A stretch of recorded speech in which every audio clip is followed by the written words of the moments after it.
everyone. Hi. It's a great morning. I am extremely tired. I had to fly all night, and then, it has been a long weekend, but I am, just really pumped to be here, and I'm excited to talk to you guys. So let's just jump on in. So, everyday communication is incredibly chaotic. We are constantly bombarded with so many different types of just weird information, right? Like I saw this headline and I'm like, are you kidding me? Really? Are you kidding me? Right? And then there's other things that we see that we probably don't totally agree with, right? So all of these things are coming at us all of the time, and we see these things and we're like, oh, look, I have more information now that has to go in this brain, and I have to hear these things, and it's in here, and then I have to do all of these other things in my life, right? Like I have to, hang out with my friends. I have to go to work. I have to do things. I have to be productive. However, we have all of this information all the time, and it is just completely insane. All of this chaos, it comes at us all of the time, right? And so chaos is going to kill productive communication because chaos is only going to breed more chaos, right? So how do we fix this? How do we make communication just 100 times easier? Well, I'm going to talk about that and, some other things as well. But first, I'm going to tell you that I have a speech impediment. I stutter. And so I talk about stuttering in pretty much every single talk I give. Because first of all, I just have to, tell people about it, right? It makes me feel very uncomfortable and insecure. And so I have to just be like, look, here is, this thing. I know that it's weird.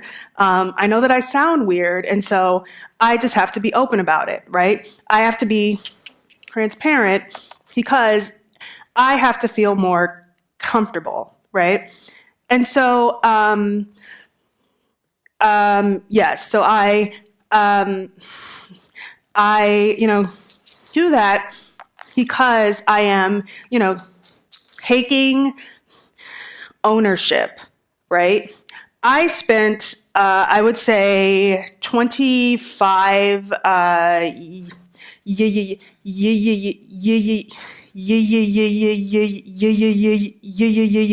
years just being like, oh, no, I'm fine. I don't stutter, right? I try to conceal it. I try to, just not talk to people because I was so uncomfortable about it, right? And so I was trying to, avoid this thing. However, it was just causing a lot more insecurity. It was causing a lot more fear, and I was giving it all of my power.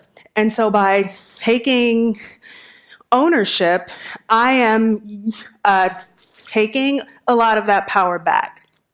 And the other reason why I talk about it is because I can, talk about it, right?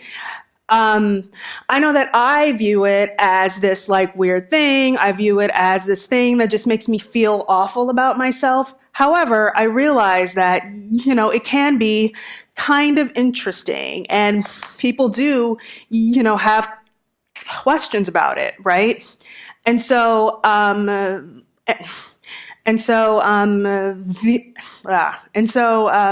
the other piece there is that if I'm talking about it, I make other people feel more comfortable also talking about it. And so the reason why being transparent is so important is because, that conversation, right? I'm allowing people to be a part of that conversation as well. I know that there was a time in my life when anytime any person would try to talk about stuttering, I would just be like, no, I am not comfortable talking about this. I'm not going to talk about this. No. However, that just makes all conversations incredibly awkward and incredibly uncomfortable. And so if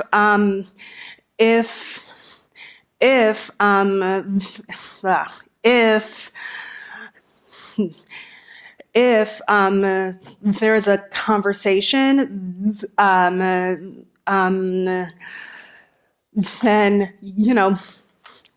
people just feel more comfortable. And then being transparent, it also, makes people feel comfortable to talk about,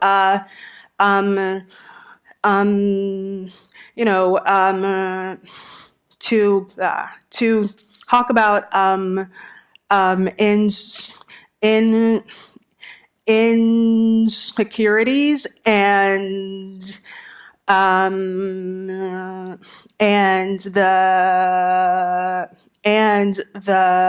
things that they struggle with. And this is important because being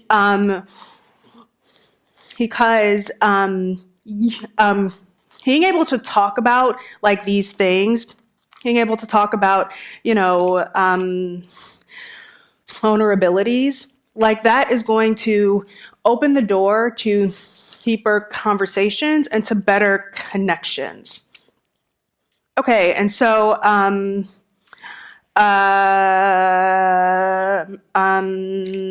this is me, and I'm around 3 years old. I know I am totally adorable, and this is around the time that I began to stutter.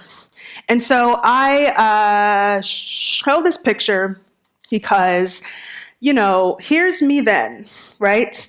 I'm this tall.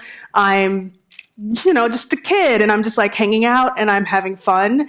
And even, back then, I was concerned about my communication. And so I had already begun to kind of form these communication fears and communication,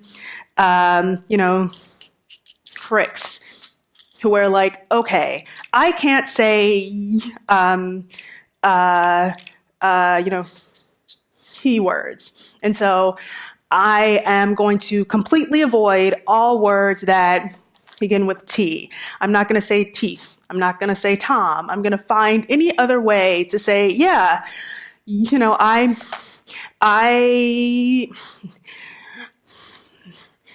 I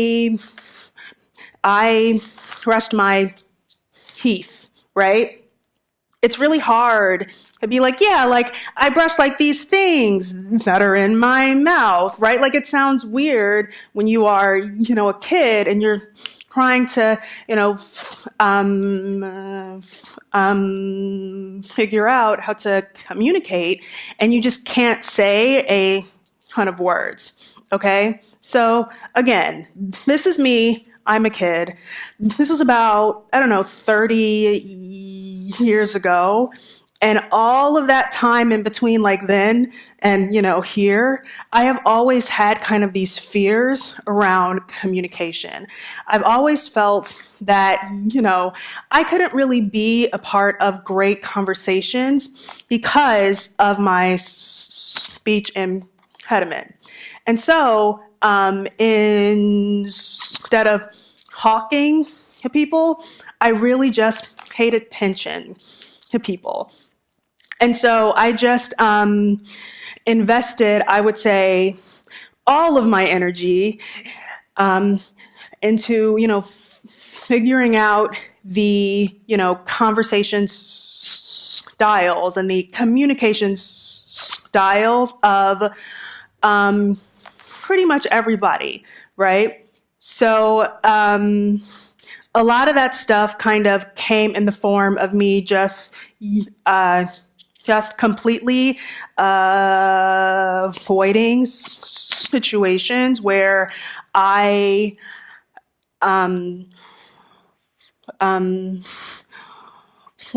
was going to have to talk to people. And I know that that sounds weird. I know that that sounds like, well, how could you get anything done? Like, how could you do anything? Well, the answer is that I didn't get a lot done, and I didn't do a lot much because I was so afraid to talk, right? And so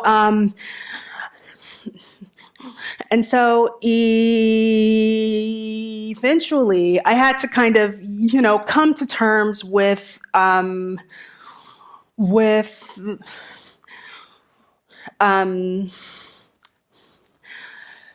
the fact that, like, okay, this is me. I'm going to stutter. I'm going to sound weird, and it's going to take me, I don't know, probably 10 or 20 seconds longer to say things than, pretty much everybody else out there. And so, I decided to, try to quote unquote, like, overcome the fear of talking by pursuing public speaking opportunities. I know that sounds weird as well. Like, hey, like, I'm afraid to swim. I'm going to jump in the deep end with a ton of sharks, but I guess that's just who I am. I go big or I go home. And so I began speaking about this it was in 2014. And so the first couple of talks I gave were about just stuttering and patience and stuttering and, like, creating content and stuttering and sales. Okay, right? Like just talks on stuttering as it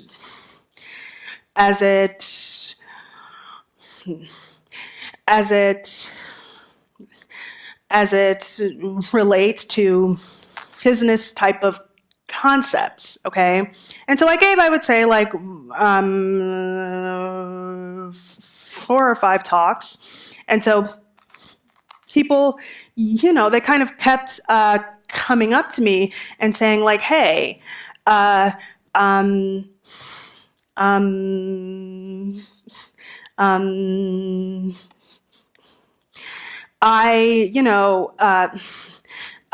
appreciated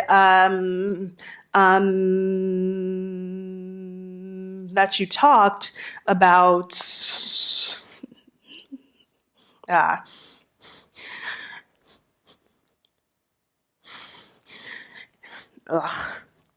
sorry, it is, again, really jet lagged, and I'm not breathing. So I'm not going to breathe for the next, like, 2.5 hours. This is going to be great. So people would come up to me and say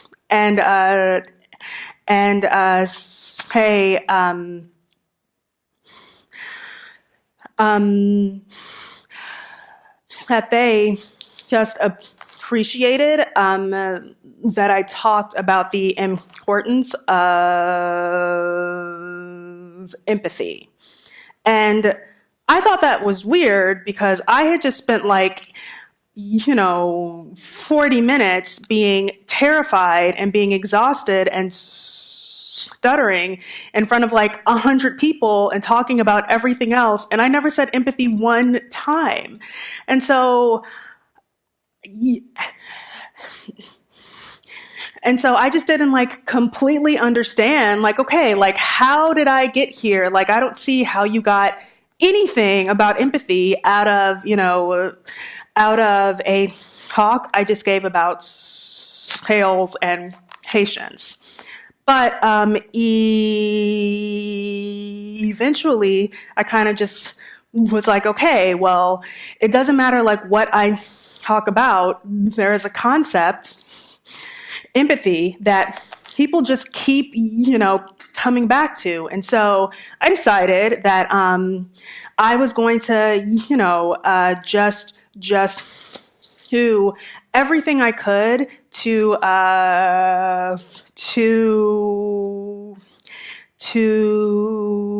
figure out like what this whole empathy thing was. And yeah, I am now here talking about empathy. So, what are we going to do today? It is going to be a deep dive on communicating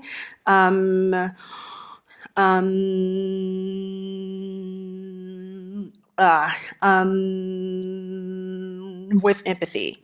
And so I'm going to start big, right? Like, in order to communicate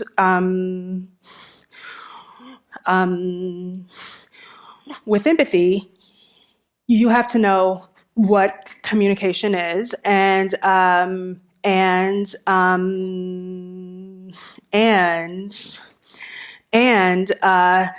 figure out what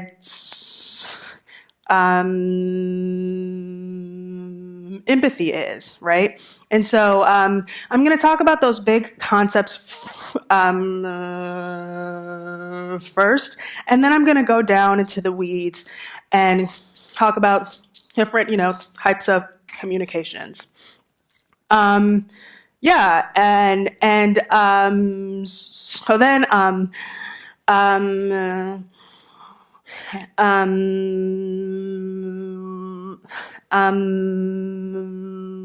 we're going to do a couple of, exercises on a couple of the things that we talked about.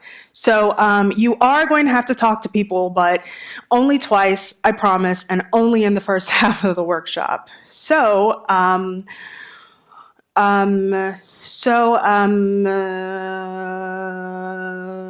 don't you guys go ahead and just talk to a couple of people and just, tell them,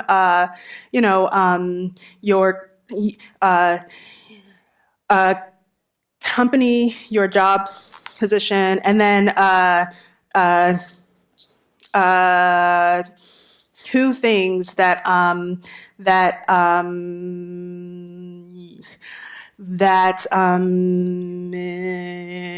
you would like to get out of this deep dive. So I'll give you guys until 9:55 to do that. Thank you. Okay, we're gonna get back into this. How was that? Like, was it fun? I know I get like, oh God, I have to talk to somebody. Like, it makes me really nervous. But was that good for you guys? Good. Awesome. Glad everybody liked it. Okay, so the first thing that we're going to talk about today is the definition of the big topic, the big idea, right? So I go to a ton of conferences. I would say I'm probably at 12 of them, probably in 6 months every single year. So that's what, like 20 to 25 a year.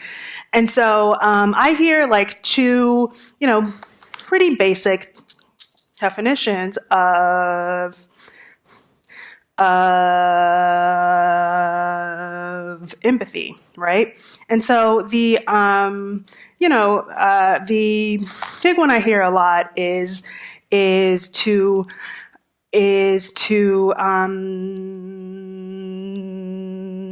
understand, people, right? So, um, you know, so, and ugh, I'm going to try this again. Okay. So the first one is a basic dictionary sort of definition, right? And then the second one I hear, and I hear this all the time, I would say 10 times more, is that it is a thing that you have to do in order to not make your company the worst place ever. And people get passionate about this, right? And look, I kind of agree with it. However, I don't think that it, does anything to like push people to be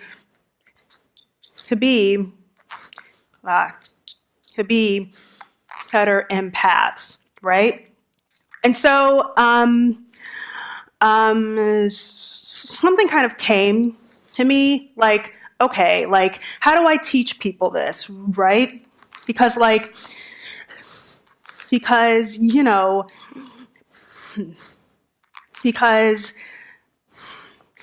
empathy isn't really like a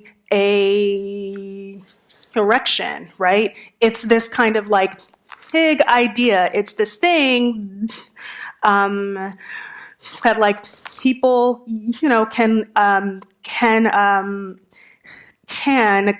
of comprehend. However, it's pretty difficult to be like, okay, right, step one, step two, step three. And so I, got to thinking, I'm like, okay, like,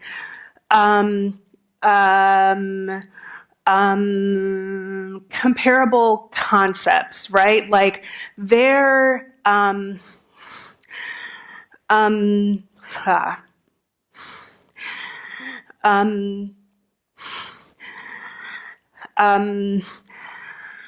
there has got to be a comparable concept, okay? And so I was like, okay, cool. I've totally got it, and it's being in love. Oh.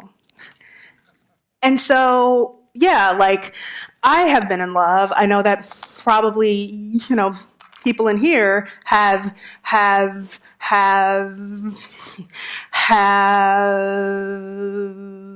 experienced it, and like in the beginning, it is the coolest thing ever. You are so excited, you're so happy, this is the greatest person in the world, and you have to tell them every single day, and you write stupid, ridiculous 8,000 character text messages because this person is so great. Like, look at this. This is complete nonsense, but it's really sweet, and it's being in love, and we've all been in love, right? And then you do things like this. You just wear dumb, ugly outfits because you think it's going to be cute, but it's so much fun because I'm in love, and this is the best person ever, ever, hashtag, period, amazing. And then, some time goes by, and all of a sudden it's like, wow, I'm kind of annoyed by this one thing, that you do. And I still think you're the best person ever, but it's like this one thing that you do, it's kind of like, oh, it's not really cute anymore. And then we eventually come to a point where we are just like, why do I have to deal with this person every day? Because I choose to deal with this person every day. I love this tweet. I've actually told this to my partner. Like, no, I'm not going to eat that for dinner. And so after some time, it's like, oh, hold on. I have to try at this thing. I have to work at this. I have to, to choose to, be with this person every day. I have to choose to be patient. I have to choose to be kind. I have to choose to be invested every day, right? And so if you if you if you think about it, right, as a noun, it's this big idea. It's this awesome, oh my God, like I feel amazing, right? As a verb,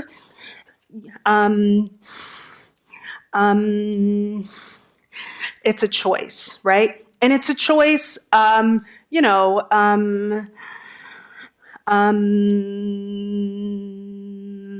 that you have to make, Haley, right? And so if we take this back to being empathetic, right? Empathy as a noun, it's a big idea. It's an awesome idea, right? Empathy as a verb, it's a choice. So a lot of people confuse, like this big idea, this big concept with sympathy. However, I just want to clear some things up now, right? Being sympathetic is just feeling sorry, right? It's like, oh, I'm so sad for you because X, right? Being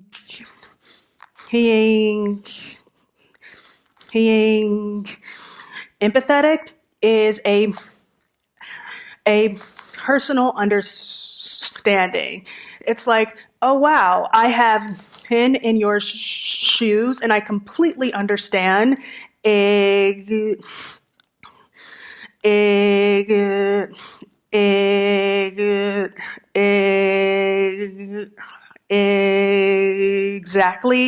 how that feels. Okay? Sympathy is, seeing a situation through, like your personal own experience eyes.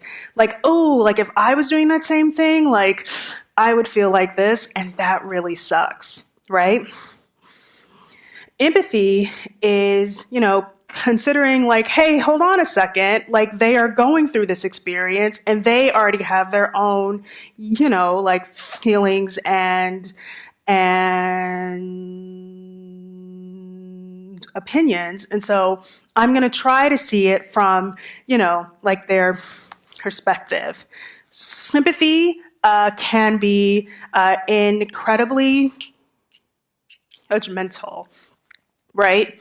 Because we see this person and it's like, ooh, I would never do that, right?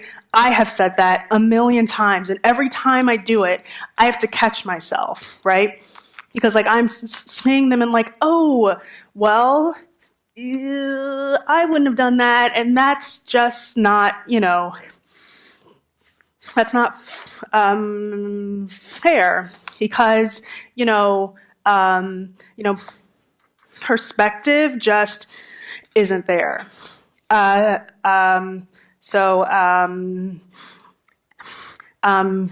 Being empathetic isn't going to be judgmental ever.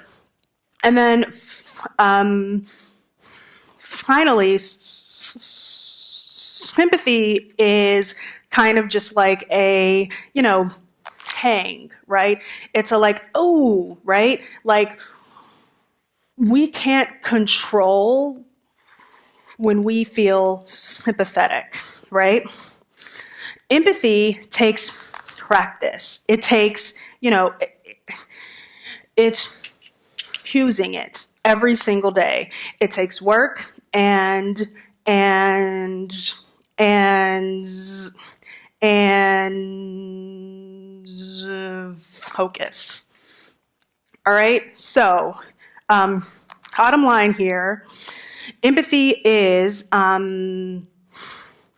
understanding a person's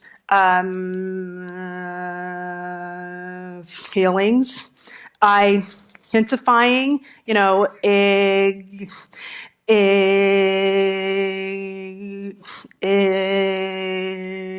exactly where those feelings are, coming from, and then internalizing, like their feelings as our own. Okay, so how do we do this, right?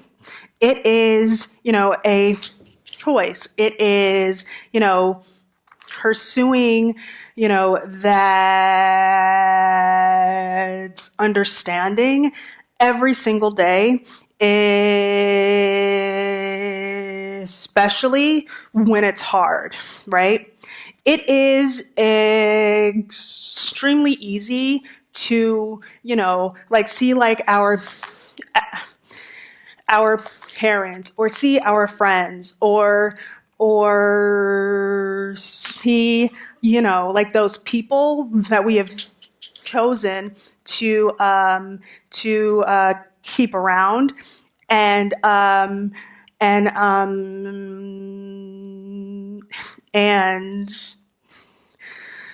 see their perspective, right?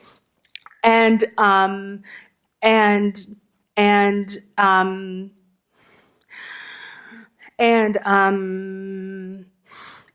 so, like we've chosen those people, and so like they probably share similar experiences, and so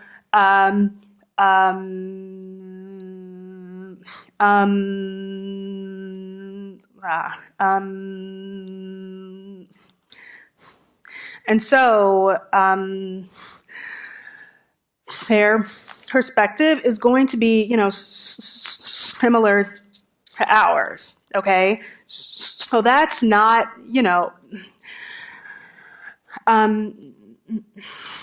so it's, pretty easy to have or to be empathetic to them. However, being empathetic towards people who are from different cultures, or from different places, or have, differing political views, it is way harder, right? And so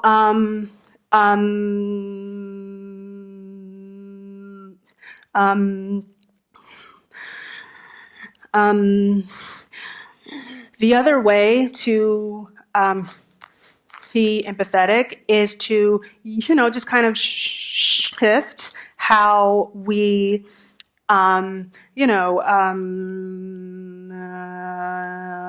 focus on and approach conversations.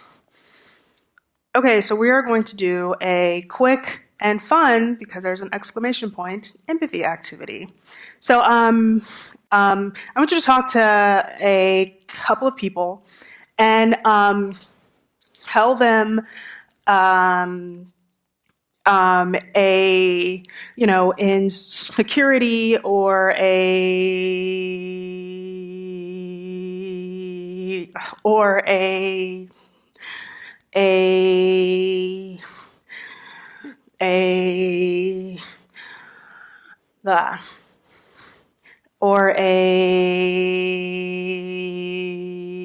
vulnerability. That's a professional one that that your coworkers have to, be empathetic. towards. And then, tell them, uh, give them the directions as to, you know, uh, uh, uh, okay, I'm just going to abort mission. You guys can read. So talk to a couple of people about this, and then we're going to come together, and then I'm going to see how it went. So I'll give you until 10:17 to talk to 2 people.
Okay, has everybody talked to two people? One person? One person. Did you guys want to talk to two people if you didn't have time?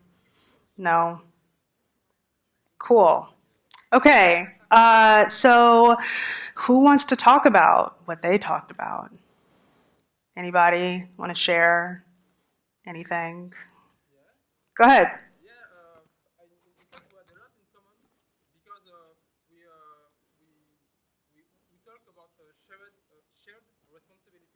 Okay, you talked about shared. Okay.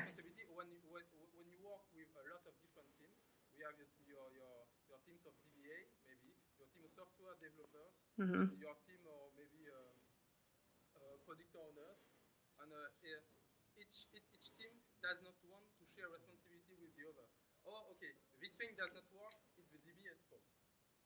Mm. Got it.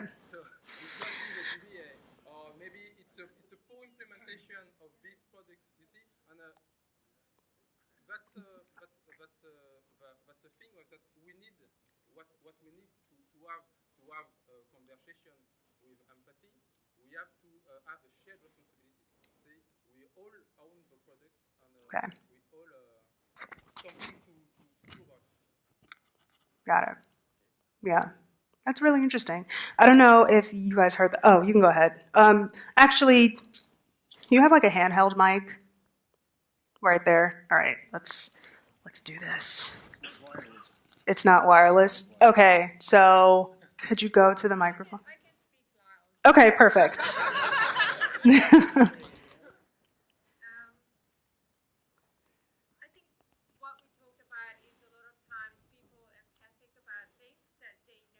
Mm-hmm.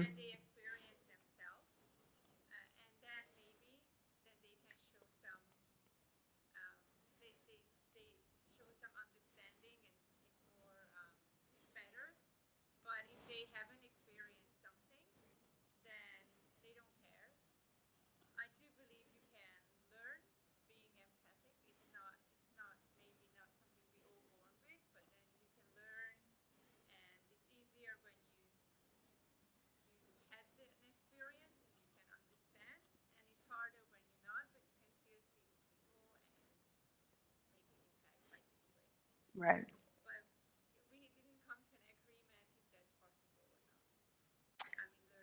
Oh, interesting. Hmm. Is it possible to learn empathy? I mean, obviously, I think yes. Like, I wouldn't be up here if I didn't think, like, hey, like, I can help you, or people can be like, hey, like, here's how you do it, right? Yeah, I mean, so, people that have perspective, like, it's very easy to be like, oh yeah, like I completely understand that, right? Like I've been through, a similar thing. However, the people that you truly have to be to the people that you really have to try with, like really have to try really hard to like like to truly get are the people who are on the other side of the spectrum from you, right? So yeah, that was good. That was interesting. Anybody else want to share? You were first.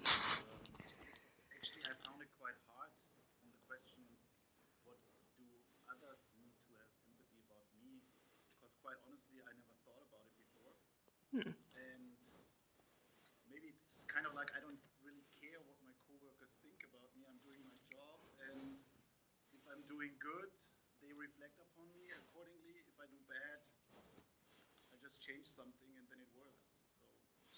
If only it was that easy for everyone.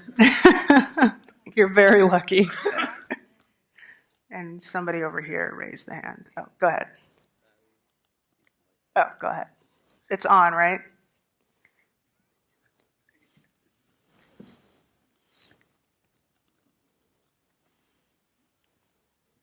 Okay, so first of all, I do not speak too loud. That's why I'm here in the Hey, that's mic. okay. It's why it's there. Thank God for Probably, technology. is something that you learn. Yeah, so it was very nice that I had a good talk with the person next to me, Karsten, and I have some. For me, it's also very hard to speak in public. But coming back to empathy, we realize that we share some common language, although we are from different countries. Mm-hmm. And most of the time, I think we are not actually listening the person next to us. So it's pretty damn hard to talk about empathy when you do not create the space between you and the next person to be able to actually listen the other person. Because all the time we have this voice in our head when we say, okay, what does this other person say? Is that true? Is that false? Is that bullshit? Or are they trying to fool me? Or, okay, that's a nonsense. Or, you always have this voice in your head where you're already always listening. Is the process in which you are not able to cut off from yourself, from your opinions, to be able to create the space, the possibility to meet the other person. So it's like you're not actually listening to it. It's listening yourself about what he's saying and trying always to identify what you already lived or you were afraid to live. So you're not actually listening to him. It's like your phone calls and you see, oh, not again. My mother, she always talk about that fact or the other, and you didn't even answer the phone. So you already have these things already in your mind that cut us from meeting the other person. It could be even someone from your family or from co-workers, and we are missing that space of possibility to meet the other person because we are always in our head trying to look better, trying to avoid looking bad, oh, I don't know about that new feature in Spring 5. Okay, what am I doing here? What should I say to look smart or something like that, You're always trying to avoid looking bad. Mm-hmm. And in this process, we simply cut off the intellect from the heart. So we are not letting ourselves to feel, to be able to be empathetic with the other. Because the way our educational system was created, for instance, in Romania, was that either you take a 10, you're first in your class, either you're no one, or in the second place, just irrelevant. Only the first person in class should take the first prize and have the thing on the head. So, even in a team, we are also in a constant struggle to look better, and we are not pretty much interested in what other feels. We are always concentrating on ourselves. So it's pretty damn hard to talk about insecurity or vulnerabilities in a place where we're just trying to, be stronger in an intellectual way. Yeah. Well, you have pretty much given all of the rest of the topics I'm going to talk about. Great. Good for you. Yeah.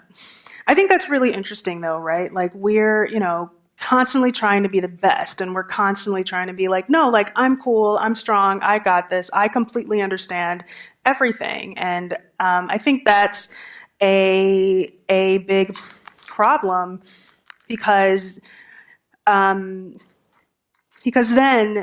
like, if we don't, like, totally understand something, oh no, like, it's a problem and it's bad, and then yeah, like, we just aren't good enough, right? So yeah, that was amazing. That was really good.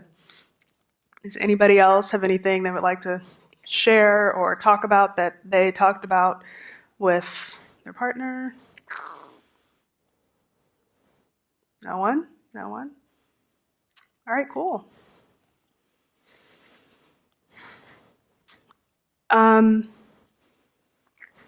Okay, so,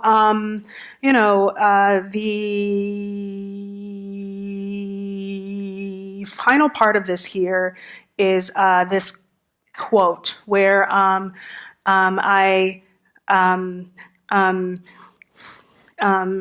it kind of speaks for itself, right? Being empathetic, it fuels connection, right? And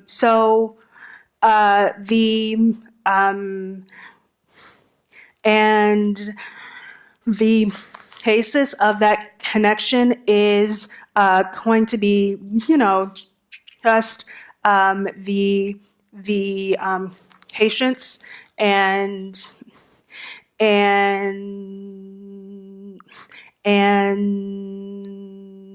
the genuine understanding of your coworkers, your family, your friends, and then just people out there. Yeah. So I'm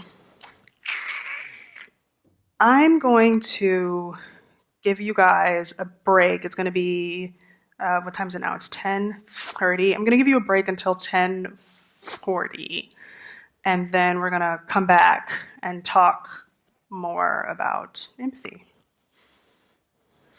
All right, so we are going to get back in it.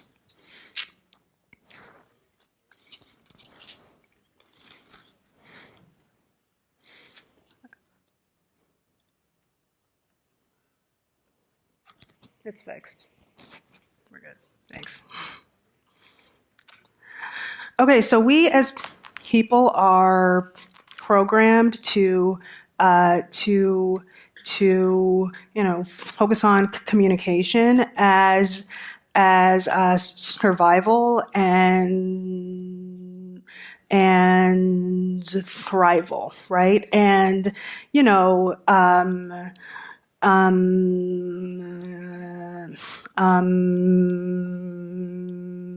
this is a thing that, just we as a species have been doing since way back in the day, right? Like here, these symbols and the carvings are, communication tools, right?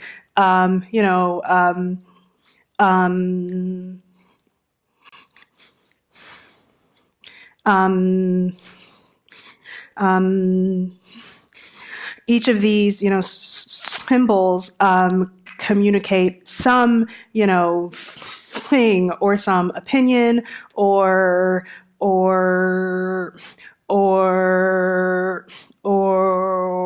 some idea, right? Another way that we communicate is through, like dancing or painting or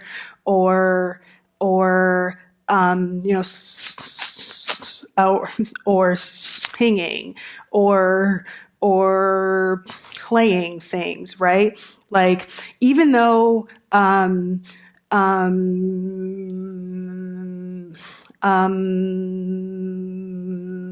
these people aren't like physically saying anything, they are expressing things, right? And so, like through different, dances and songs, right? Like people are expressing things, right? Like they are expressing feelings, they are expressing ideas. And so as time kept going, we created, like physical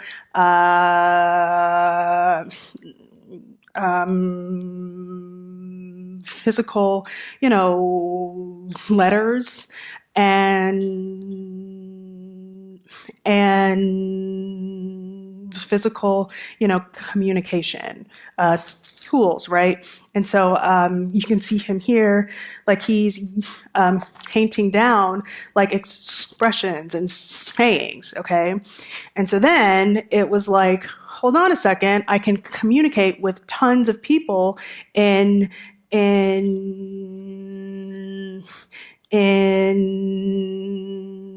in in this new way, right? And then we got mem mem mem mem mem mem mem mem mem mem mem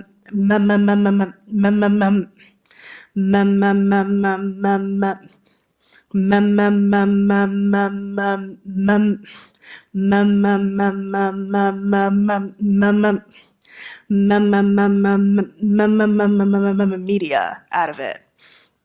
And then, time kept going, and, communication via telephone and communicating with people who were, like across the country, across the state,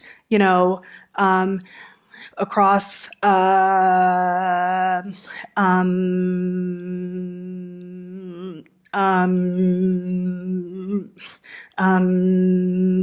the globe became possible. And then we eventually came to a point where we have a device now where either, talking can happen, or we can completely avoid talking to people altogether and just text them, or we can blog about it, or we can email them, or we can tweet them in, even 280 characters, which is almost like a novel these days. So communication has been, the tool and the thread that truly has connected us all for centuries, for tons and tons and tons and tons and tons of years, right? Through, sales, through expressing ourselves with, through singing, with dancing, right? We're constantly, trying to find, improved ways or like fun ways to, truly connect with people. And so communication at its core is, supposed to be, pretty empathetic, right? However, it oftentimes is absolutely not, right? So here are two pretty big numbers here, 60%. And that is the, time in our conversations where we spend talking about ourselves. 60% of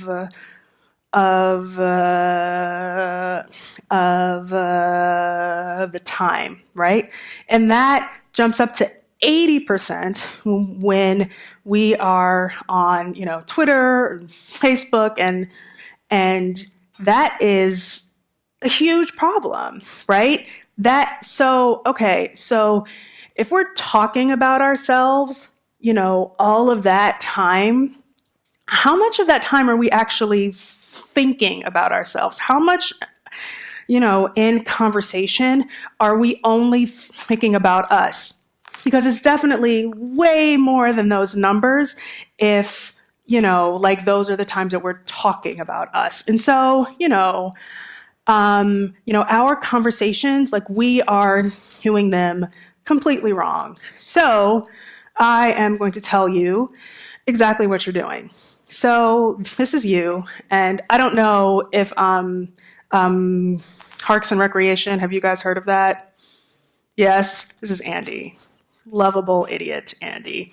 And that's who you are, lovable idiot Andy. And you are like, hold on, I have an idea. So this is you, and this is your idea.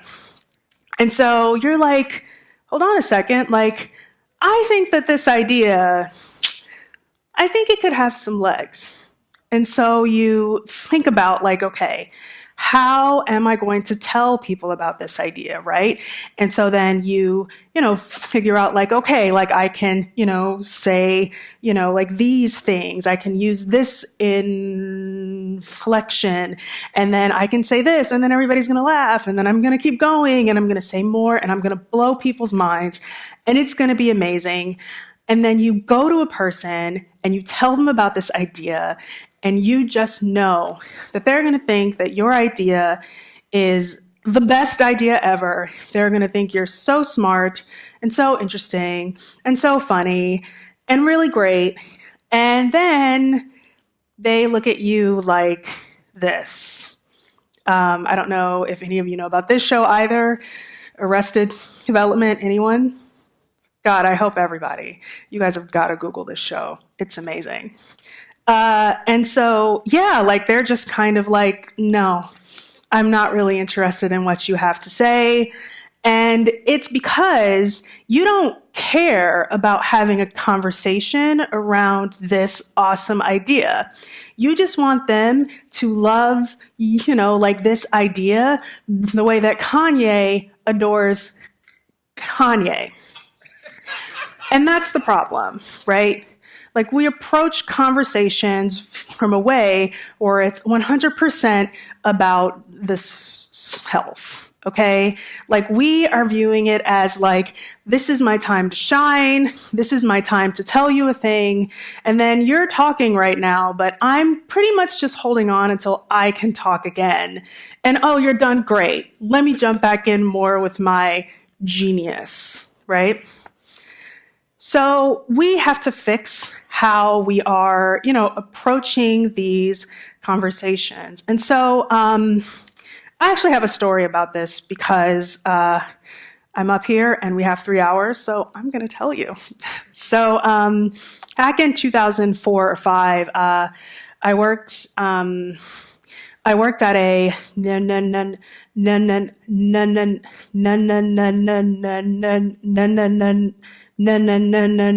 newspaper. And I'm talking like an actual physical paper. Again, this was like back in 2004 when those were, a thing still. And so I was the person, I was the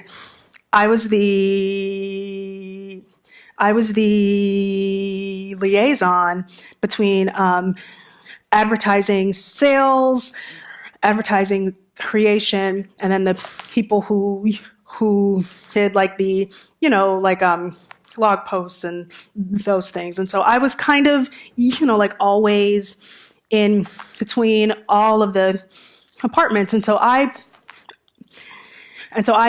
pretty much I talked to almost everyone.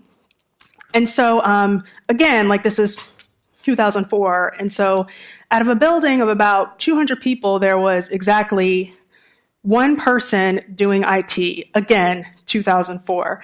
And so every time anything would go wrong, it would come to me first, and then I would go to him and be like, hey, I'm having a problem. Can you help me? And every single time he would be like, did you turn it off and turn it back on again?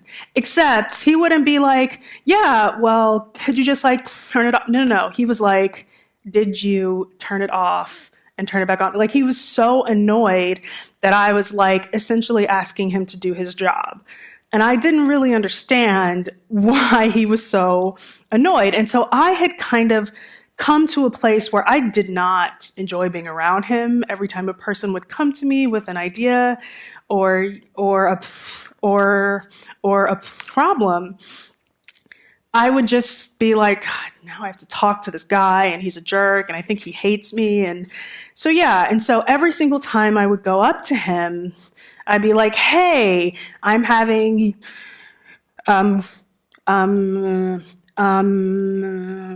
blank issue. Could you turn it off? Hey, I'm having blank issue. Did you turn it off? Did you turn it on again? Hey, I want to kill myself. Did you turn it off and turn it back on again? Like, it was literally all the time. And so, I was having a rough day once, and we had like passed the deadline. Everything was going crazy. And so I had come, like to this place where I had like a really big problem. And I knew that he was going to be a jerk, and I was not in the mood for it. And so I went to him and I was like, hey, here's the problem I'm having. Here's the error code. I turned it off. I turned it back on again. I tried to do the process again. I got the same error code, right? And then I got cute. I'm like, and then I went to another computer and I did the same thing, and I got the error code, and I turned that one off and turned it back on again. And I did it again, and I got, right? And he was like, oh yeah, cool. I can help you. And it was like, cool. Like, it was just very chill. He was, insanely helpful. He came over and then he like explained, right, every single thing that was happening. And he was really pleasant, and I really enjoyed talking to him. And then he was like, okay, look,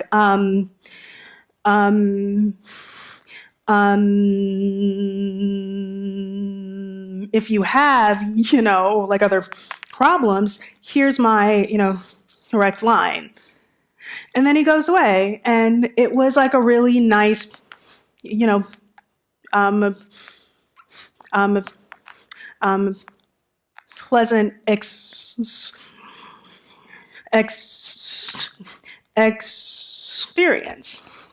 And so I thought, well, this is weird. He's usually really annoyed and angry, and I kind of hate him. However, today he was great and he was helpful, and I don't understand. Like, I guess he's just having a really good day, right? And then I paused and I thought, oh, I approached him, like with the problem in a way that was beneficial for him, right? So I approached that entire interaction, that entire conversation in a way um, um,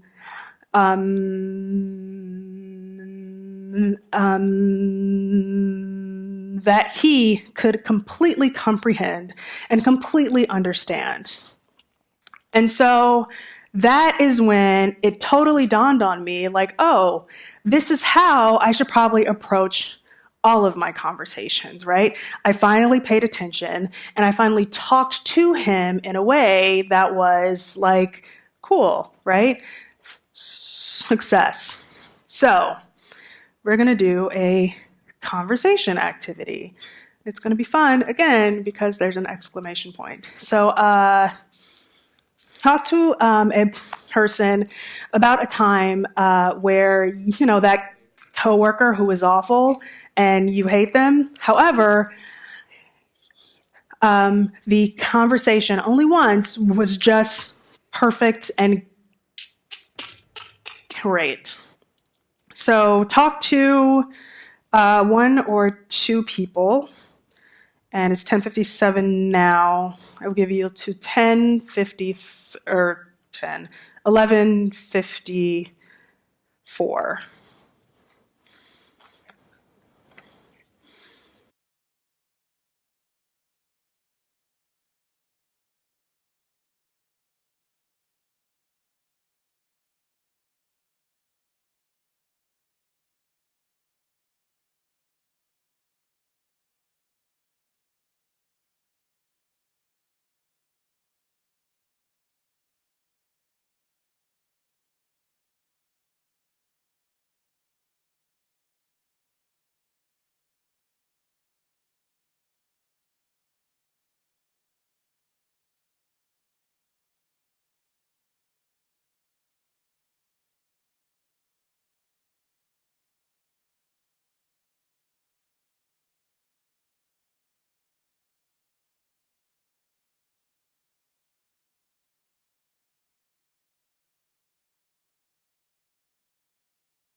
All right, we're gonna keep it going. So, how did it go? Does anybody want to talk about what they talked about or what their partner talked about?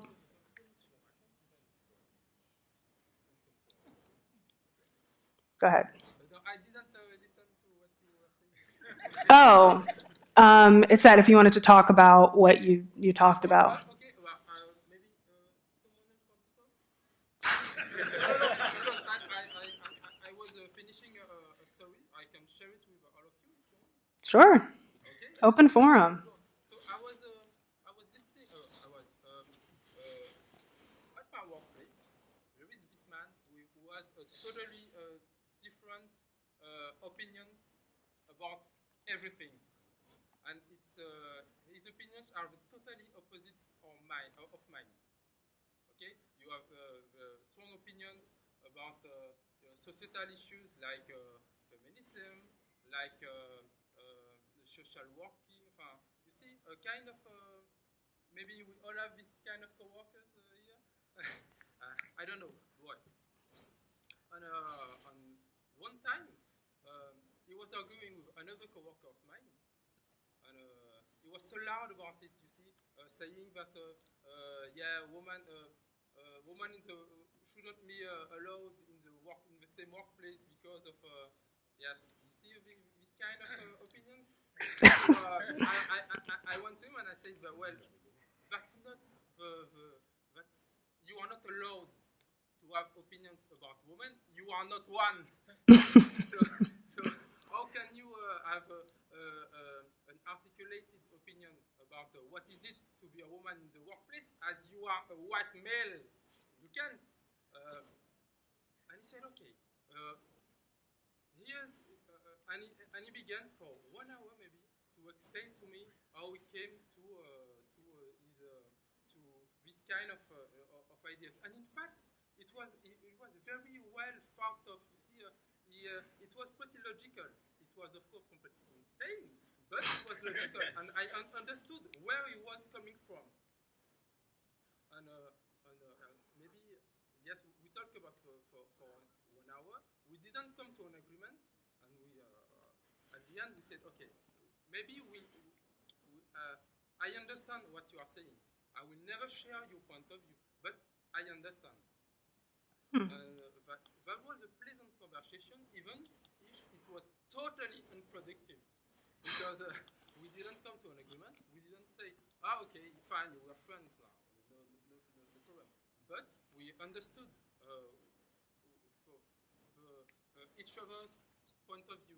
See, Right. it was kind of pleasant. We are just to be listening to the other and to let our personal feelings at the door. You see? Got it. Yeah. Yeah. I know that now, like, politics is now exactly like that, where you hear another person's opinion, especially in America. I don't know if you've heard. You hear another person's opinion and you immediately are just like, go away. Like you can't talk to them about it because it's such a hot topic right now. And people feel very, very angry about anybody on, on that other side, right? And so it takes a lot to, have a conversation where it's just like, okay, I don't agree with you. In fact, I really disagree with you, and you kind of make me sick. However, it's okay, right? Like, I'm going to try to understand you, and then everything's good. Almost impossible for that to happen, so good for you. Does anybody else want to share what they talked about, any experiences? Or just any experiences in general of trying to have like a good conversation, like with a coworker that you don't agree with. Go ahead. Of course, yes.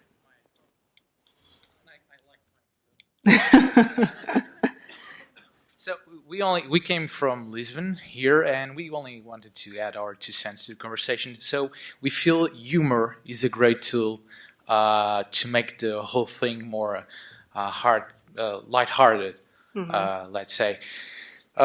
So there are topics who are really delicate, let's call it like that. And we actually got a guy. We brought him here, and he's really good at just taking that all away, and it just offends you directly. And from that point on, oh, this guy is a joker. Come on. And I think that has a very positive effect. So if we're talking about women, we basically offend the women directly. Oh my God. Yes, we just go away with that. And of course, people sense that we are indeed kidding, obviously, and we don't believe in any of that we have said. I think that helps. So the humor angle. Yeah.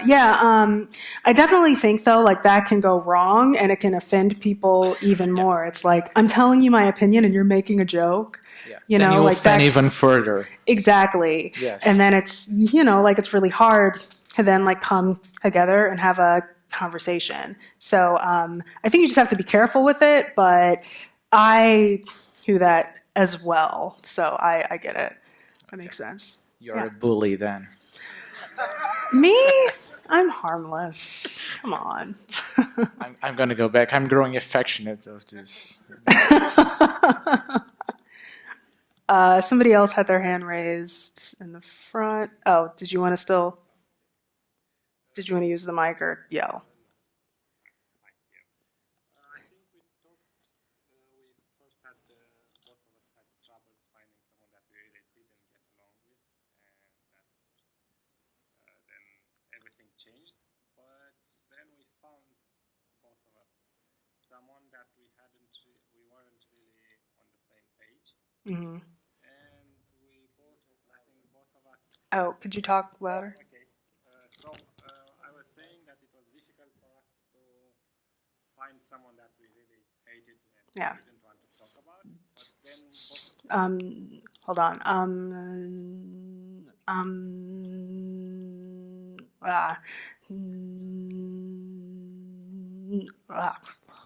I'm trying to, tell them what you said, but having a little trouble. Just go ahead. I'll try to. Do you want to use the mic or no?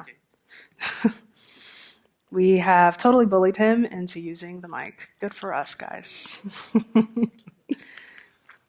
Okay, so I was saying that initially we've both had difficulties in finding someone that we didn't really like at work, and then this changed after a conversation.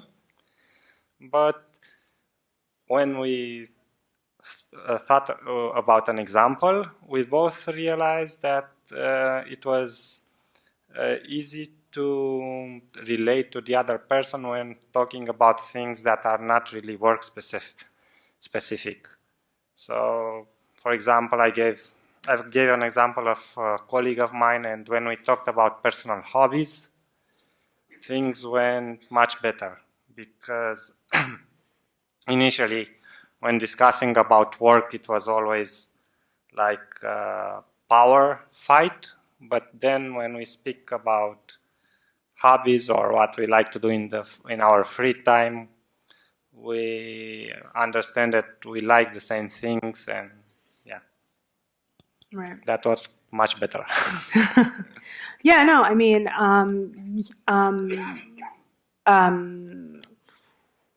when you're in like a company setting, like everybody feels like, like they're,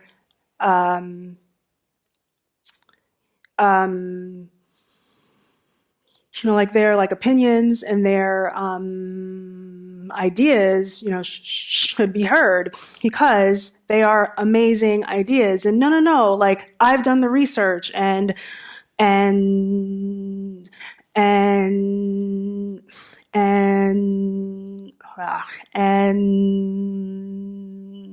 have like the degrees and I've been doing this for 10 years and right. And so it can be hard to kind of come together as a team if, people feel like, like, well, I should be in charge because of, like XYZ, right? So yeah, like that's pretty typical where it's, challenging to really get along, like with a coworker when you both feel like, no, like I'm better than you and every other person. So yeah, that's it's pretty typical. Does anybody else want? Oh, go ahead. Go ahead.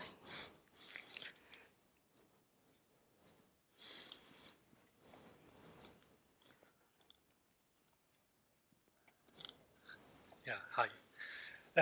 I work on a DevOps team, which means that actually we work developers and ops people. So in my current team, we have 4 developers and 1 ops. And when I was start working there, I'm a developer, and I have basic. And in DevOps team, they expect you to work so that you have knowledge of both of them, devs and ops works. So when I started working there, I had basic knowledge about what ops does because I am actually a developer, and we have 1 opser, one guy who does everything about ops, and 4 developers. And when I want to pick up a task and do it, so they expect from me also to do ops things. So because I'm really, I consider myself communicative, and this actually maybe it's a main part of me because I ask questions really easily before I go and study what I have to do. So I was asking him always how to do that, how to do this, and he's kind of person who is like very getting easily angry, and he was like, "Why you don't do it yourself? You don't have is your head empty? You don't. Why do Wow, go and sounds great. read the manuals?" So it was for me actually really hard at the beginning, and but after a while, after like a couple of days and weeks, I start actually to look at the manuals, to study actually before asking the question. And even when I want to ask him about something, I was like, I search for this one. I am really in a position where I cannot go further. So then I go to him. So I will search for this one. I search for this one. I search for them, but I couldn't find the answer. Can you help me? And when I did that, I realized that he was like really willing to help because he saw that I actually did my job. I said, but I couldn't go any further. So he helped me. So I learned actually from him, even if he didn't actually do it really. He was not aware of it. But I learned of it actually to do my job first, and then after that to go and ask people. So it was very helpful for me. Yeah, that's great. Yeah, no, I mean, I think it is important to, like do as much as you can, right? So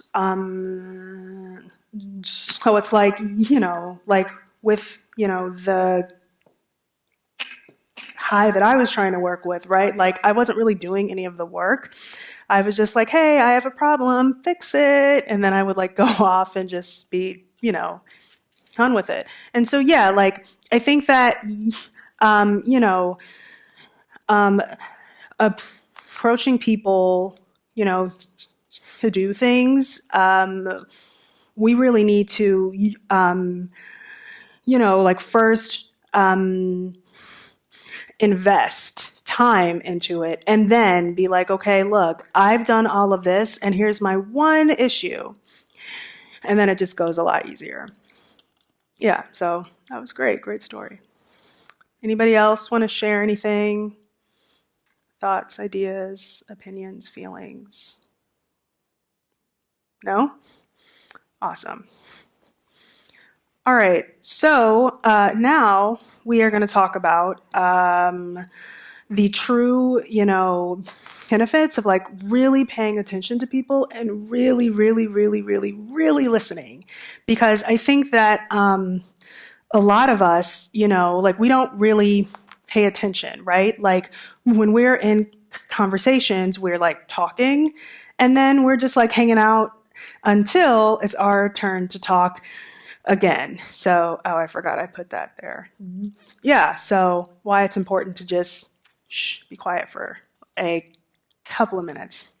So, I really love this quote because, because it, like pulls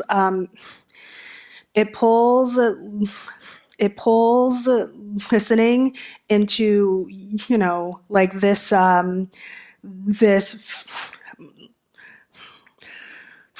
feeling that like people can, truly understand, right? Like I have been loved, all of you have been loved. And so like this quote, like it kind of assumes a couple of things about, paying attention to people, right? The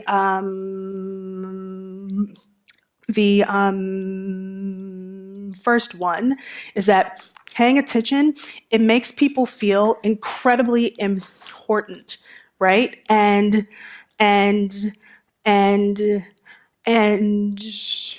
like empowering people, like that is so,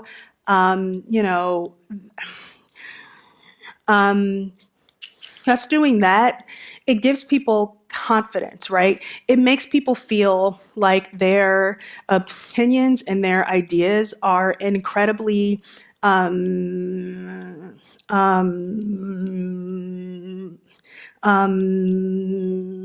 valued, right?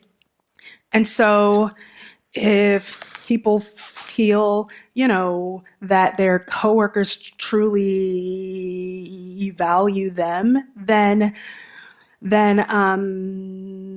conversations are going to be a lot more productive, right? And then people are going to be more patient because you have shown them, one, patience, and two, that,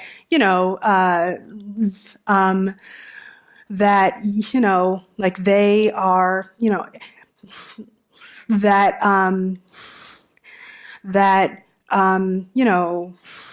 like that, let's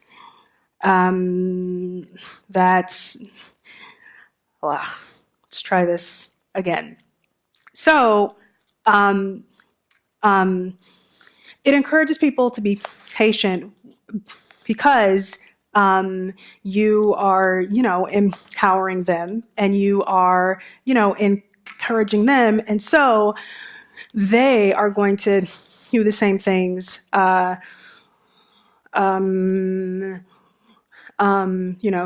to you as well,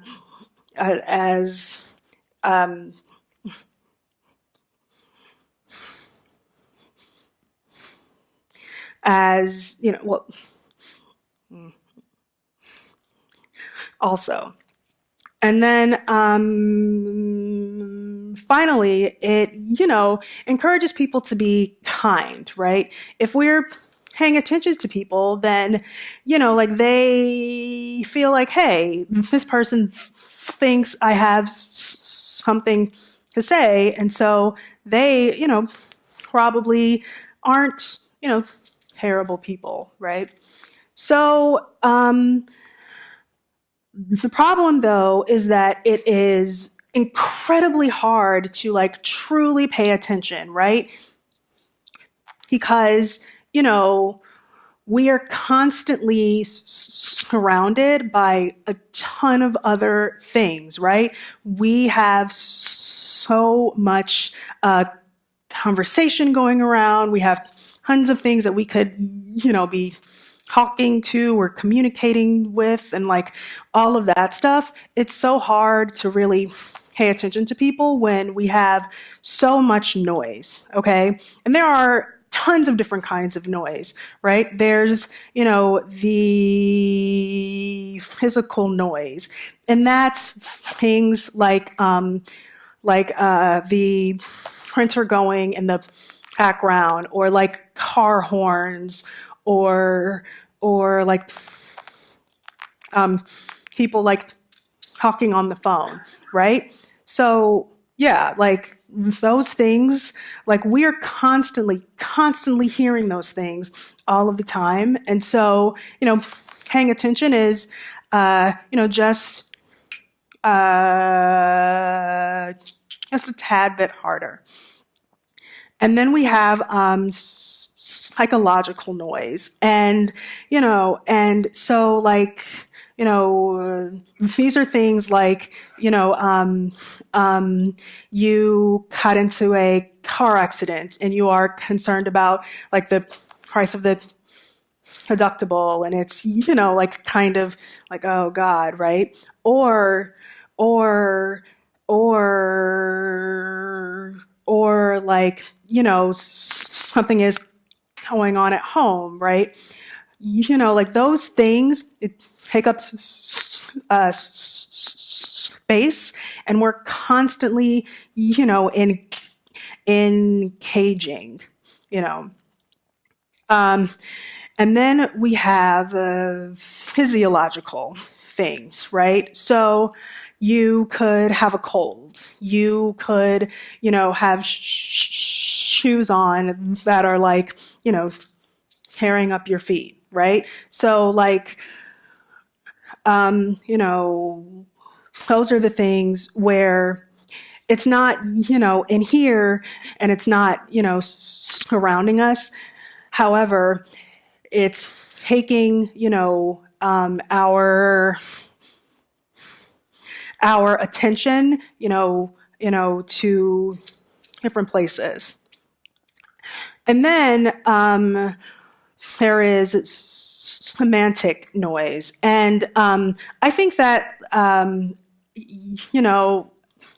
so this is things like like two people aren't totally speaking, the same language, right?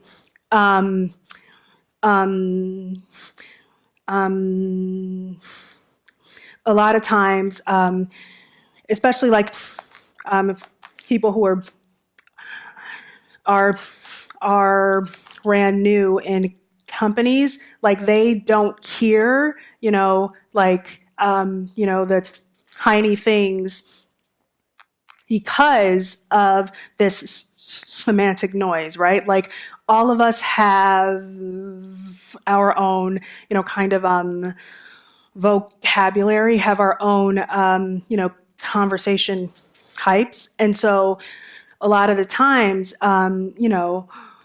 we can't get past the semantics of conversations. And so it's just, like really challenging to pay attention. So another reason why paying attention is so hard is because we have the worst attention spans probably in history. Why? Because we live in a world where we want things done like, no, like I want it now. Actually, I wanted it like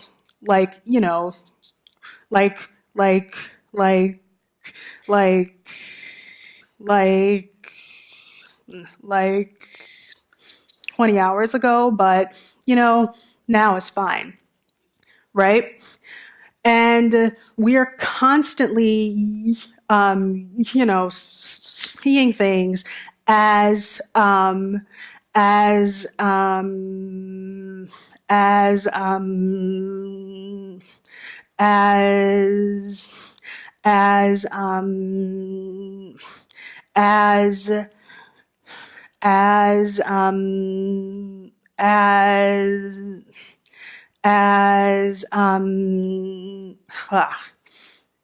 trying it again. We are, constantly,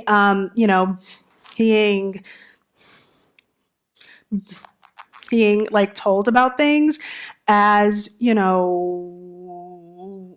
as as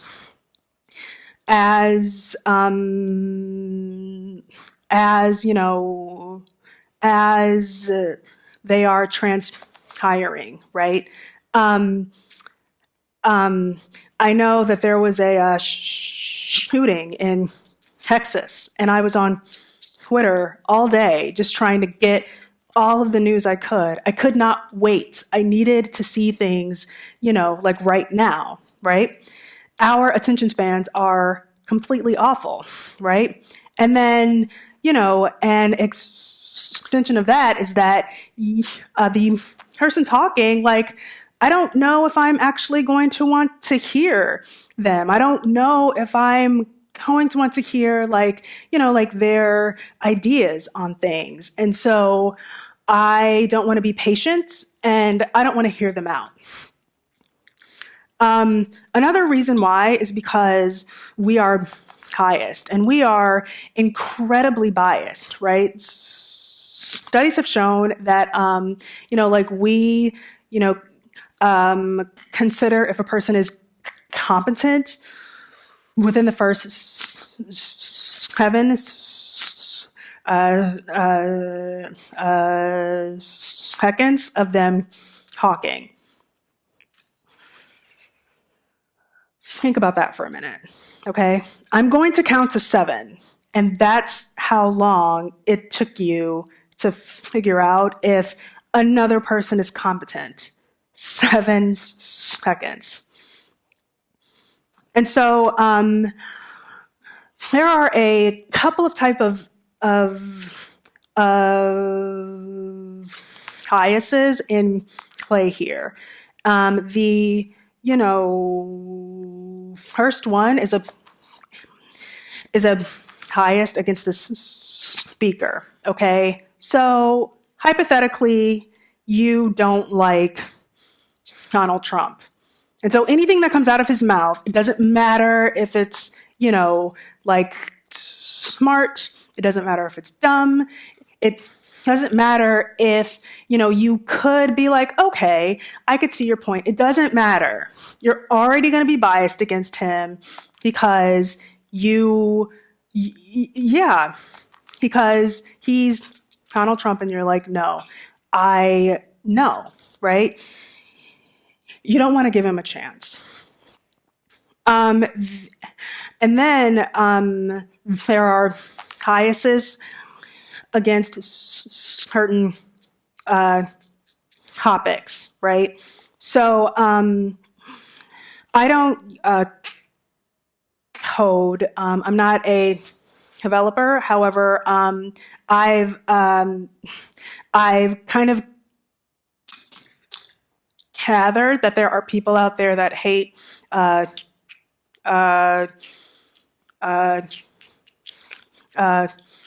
JavaScript, and so there's like this big like swell of content online of how like, it's an awful framework and no one should ever use it. Yet there are tons of people who use it and it's completely fine, right? So, you know, there are biases out there, and, you know, being just, you know, just keep considering like, okay, like I, you know, can't be biased against this topic or this person because, you know, it's going to be impossible to just, you know, pay attention to them, right? If we have these biases and we are, you know, like constantly kind of engaging them, then we aren't going to have an open mind about things, right? And we aren't going to be able to hear these other perspectives. Yeah. And so if we can't consider different perspectives, then how are we ever going to grow? How are we ever going to connect? So, how do we make this easier? How do we make paying attention? How do we make listening as easy as possible? Well, the first thing is that you have to be 100% present. And look, I know that that sounds like be present, be yoga, and all that stuff, but no, it's about just quieting all of the noise, okay? Put your phone away. I know that that's really hard, but just turn it over and don't pay attention to those things, right? So figure out how you can just kind of shut down everything else around you and only pay attention to this one person. All right. And then,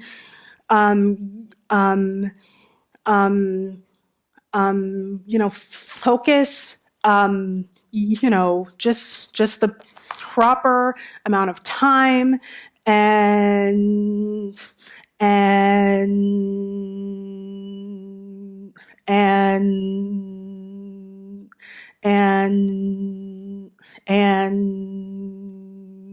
energy into just only this person, right? Like, pay attention to every single thing that they're saying, every single word, right?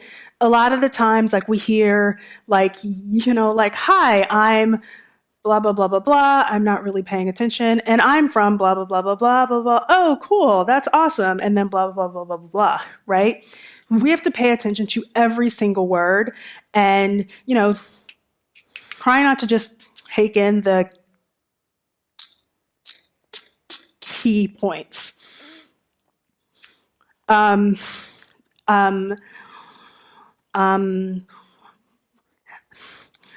so then we have to consider like what our speaker is trying to get here, right? So like, how do they communicate things, right? I know that, like here, like me, I'm going to need like a couple of extra seconds to say things because I stutter, right? So,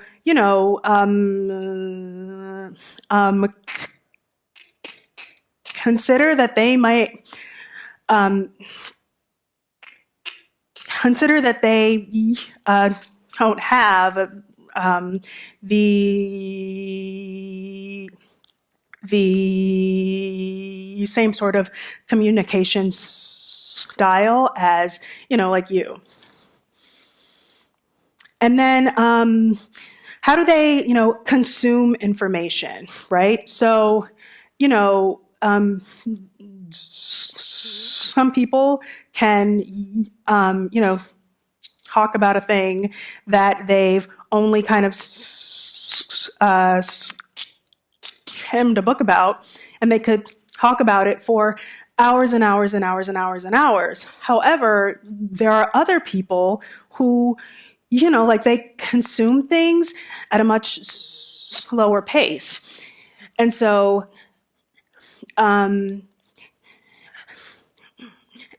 as they are communicating them, right, like it's going to take them just, like a little bit more time to kind of, decipher, okay, like I want to say this, and then I want to say this, and so on and so forth. And then,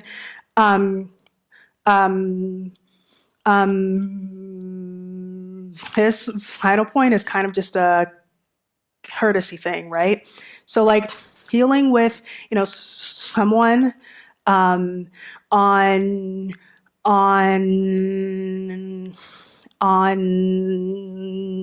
their, on plane, it doesn't do anything to compromise,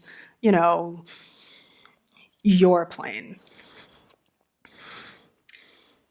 Okay, and so the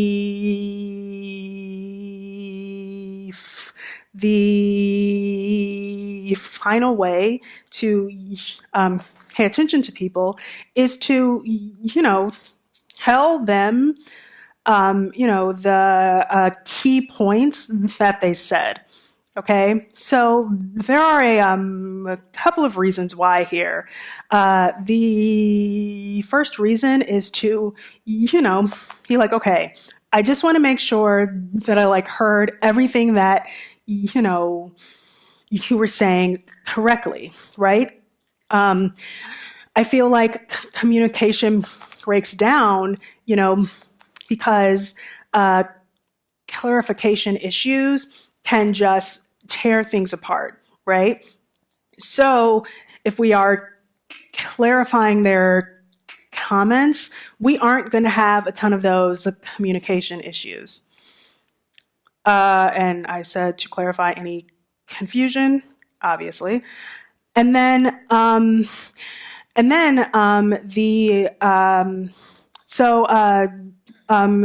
studies have shown that when we are talking through something,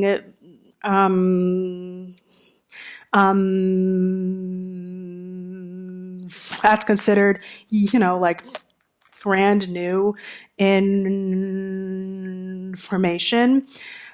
Studies have shown that, you know, talking through that helps us really, you know, consume it better, right? And so, you know, frequently you know, don't really like pay attention to things, and you don't really like truly hear things until you know, say them out loud yourself. And so finally here, I just want to say that, you know, taking a couple of moments and pausing, right, and just kind of, you know, like embracing and internalizing, you know, the conversation, like that is going to help you kind of hit to the bottom of things a lot faster. All right, one more break. This one, it's 11:42. We're going to come back in 10 minutes at 11:52, and then we will close it out.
All right, so we're going to finish this up, last half an hour-ish.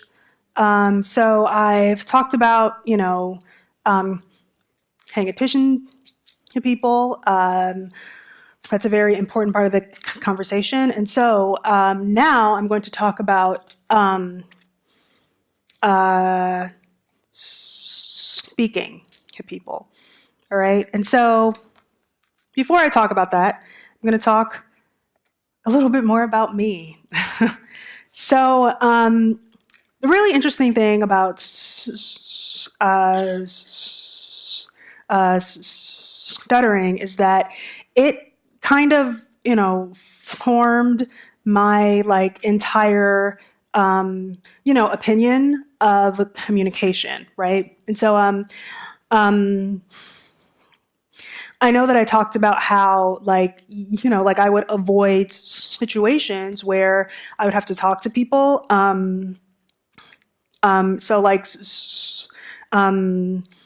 Stutterers, we have a problem with saying our names, and so if the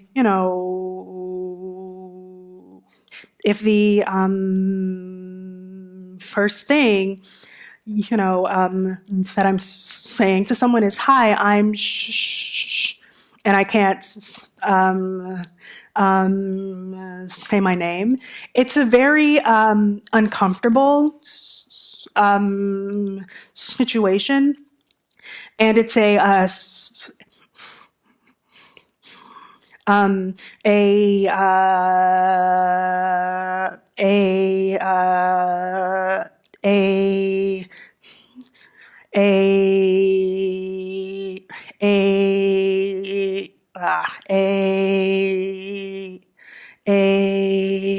situation that I had come to a point where I was just like, no, I am going to just not talk to people, right? I'm going to avoid those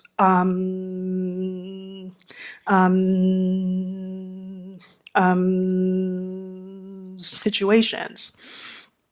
And so you kind of break down what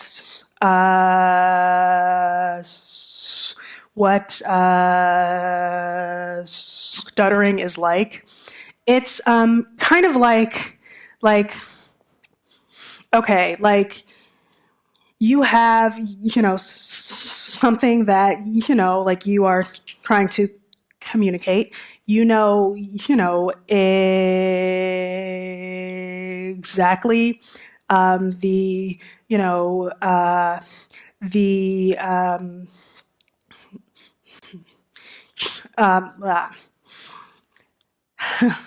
sorry. Exactly, how you want it to come out, and and and and so for people who are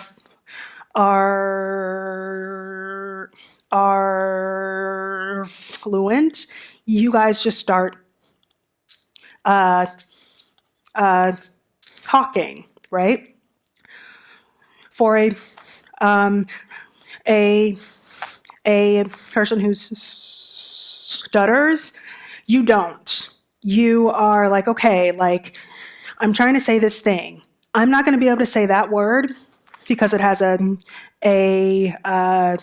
W in it. And so I have to think of another word, right? And so as you're trying to kind of, have this conversation, you are, just just in here, right? You're not, trying to connect. You're just trying to survive. And so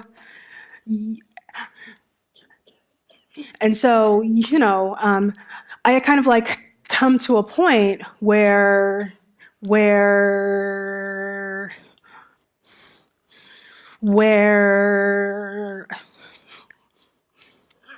I had to just kind of accept, like, okay, like I am approaching conversations in an incredibly awful way, right?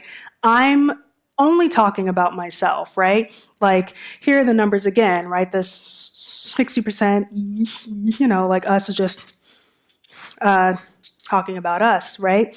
And so I was at something like, 200 percent of the time. I was just 100. I was just like consumed with stuttering and just trying to say words, right? And so, I got to thinking, right? Like, I can't be, the single person who is like all about me in these conversations.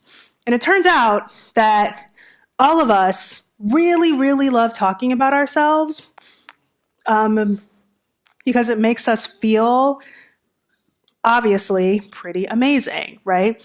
And so I found tons of articles and, like tons of things that, just prove that, when we are in conversations and talking, we really love to, talk about us. Yeah, one more. I mean, we are just so consumed, right? Well, I mean, if you consider it, then like it, kind of makes perfect sense, right? Who is so like our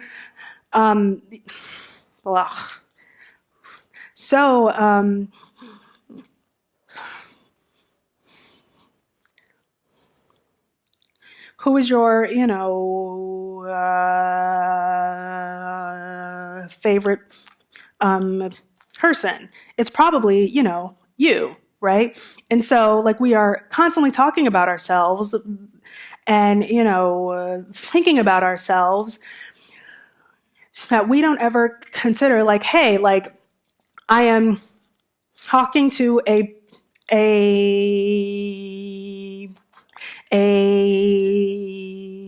person who isn't in here, right? I'm trying to have a conversation and I'm only considering about I'm only considering the communication tools that are best suited for me, right? I'm not considering the person I am talking to.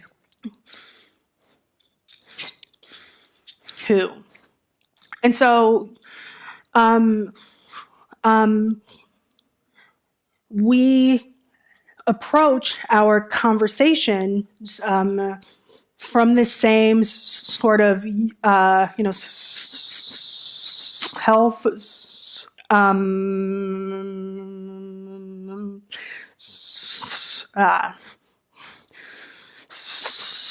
health-centered place, right? And so, our conversations kind of turn into like, well, here I am, this is me, and if you don't like it, well, I guess I can't talk to you, right? And so we have to really like consider, our coworkers, our, partners in conversations, like their communication styles. And so the best way to do that is to, figure out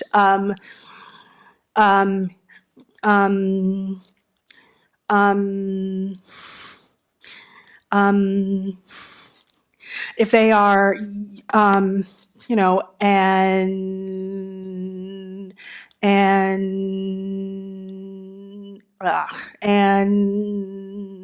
introvert, and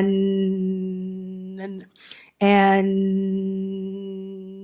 extrovert, or there's somewhere in between. So extroverts are, more sort of external people. They, like build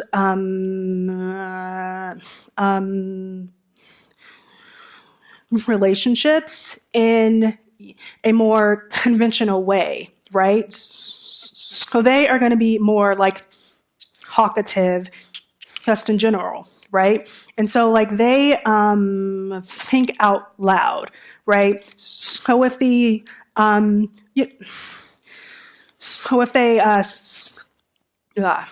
if they say something in the beginning and it doesn't totally, like it isn't, comprehending well, just give them some time, and they're going to, process their thoughts and then be able to communicate them, as they sort of, talk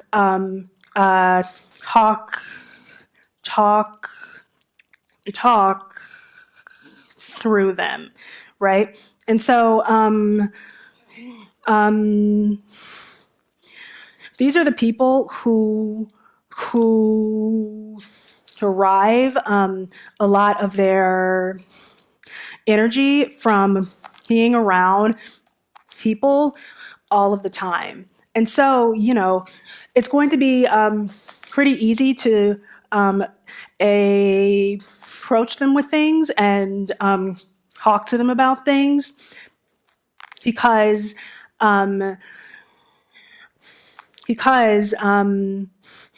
they are going to be able to really, keep up with the conversation.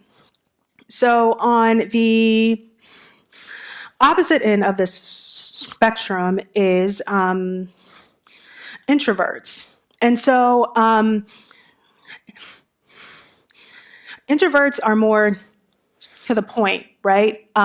They derive their energy from being alone. And so if you just kind of give them some time to, process things on their own, it's going to be, pretty easy to, communicate, certain ideas to them. So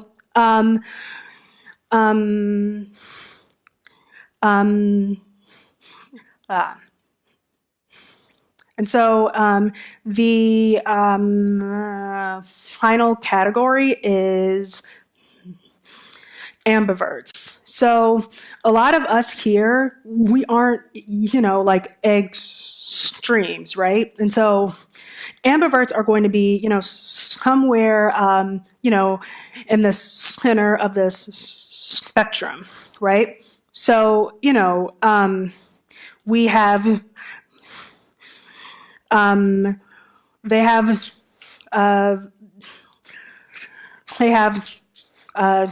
traits of both. And so because of that, when you have conversations, it's going to be, pretty easy to have conversations because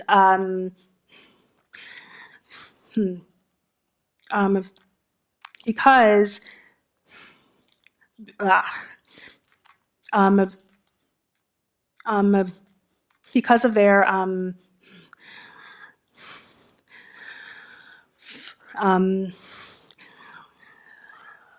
Flexibility. Okay, so we've figured out some communication styles.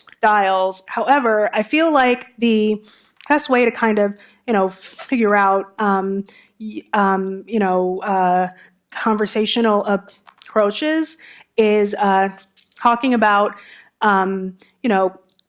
conversations failing. And so that happens when, we are in conflict.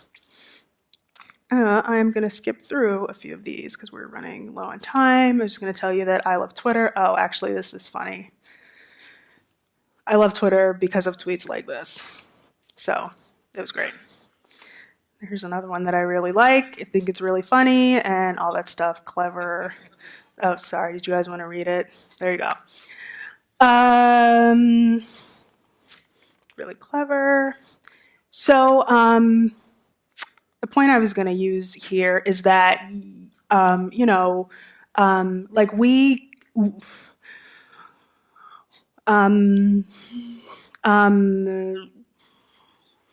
we feel so like empowered to kind of fight with people like on Twitter and Facebook and stuff because it's really easy, right? Like I can say my point.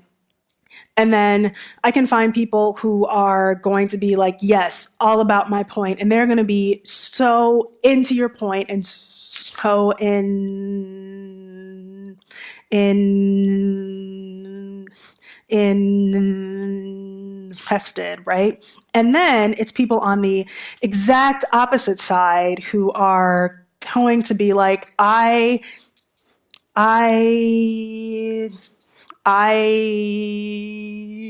disagree with you. And then it's, you are the worst person ever, right? And that isn't, going to help anyone. So arguing is pointless. There's a bunch of reasons here I gave. I'm going to go through these really quickly. Okay, so to, really determine,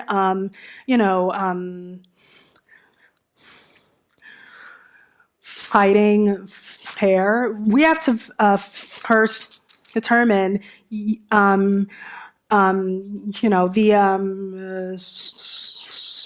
specifics of, of arguing, right? So we are confronted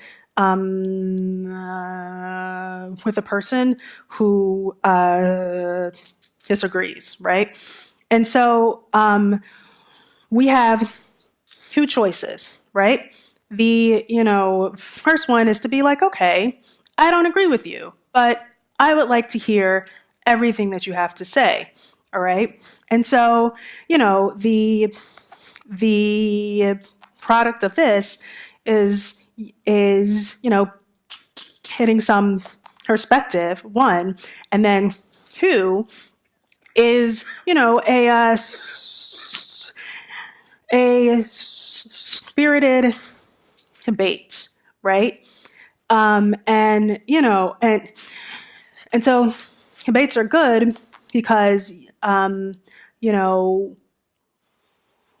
when we are debating, we can truly, understand, like, okay, like, I don't, agree with this, and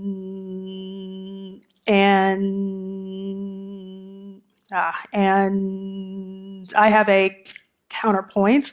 However, I'm going to try to really hit it. I'm going to try to truly understand. Okay, so that's the first way that arguments could come about. But then the other option is the one that we all probably actively engage in more. It's like, I don't agree with you, done listening to you, right? And the the problem here is that, first of all, you aren't going to be paying attention to this person. And then kind of a high product of, fighting is standing a lot firmer in this belief, right? So you could be like, yeah, I think chocolate is okay. And then a person comes over and is all, no, I'm all about, vanilla, and it's, the best thing ever. And then all of a sudden, your, chocolate is okay goes to, you're wrong, it's the best thing, and I'm done talking to you, right? Like, it doesn't help anything. Like fighting, things don't get, accomplished. Things don't get resolved as a result of an argument, right? And so, I would say, like, we actually apart that fight, even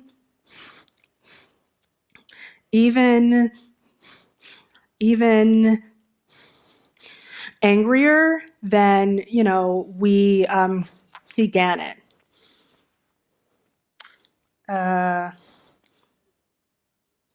Animations are off. That's fine. So,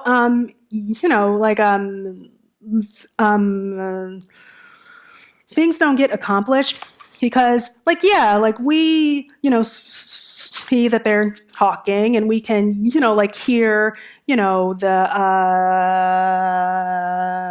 things that they're saying. However, we aren't really embracing those things. We're not internalizing those things, right? We're hearing, but we're not really, really, really, really, really listening to them, right? And then,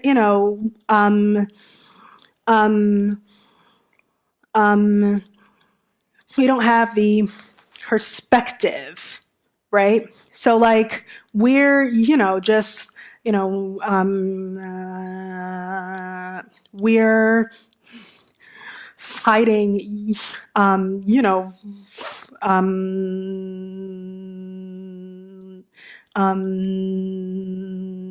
for our side, and we're so invested in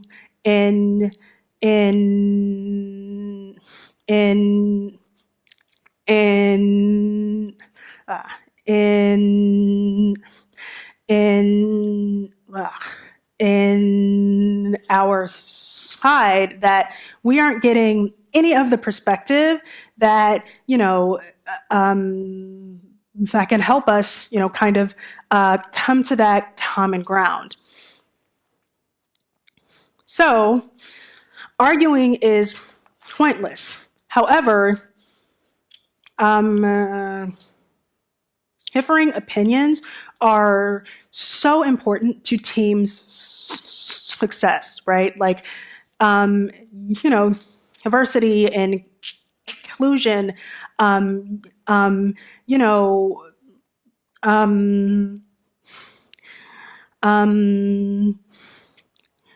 there's a reason why, people are so passionate about, D&I efforts, because, diversity, it, forces people to have perspective, right? It brings in, different ideas from people who are from different cultures, different backgrounds, different genders, right? So, differing opinions can be incredibly empowering for teams and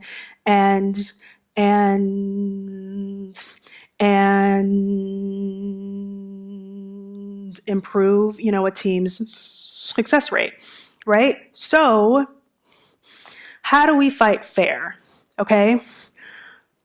The first thing that we need to do, the first thing that we need to do is to pay attention and, put away our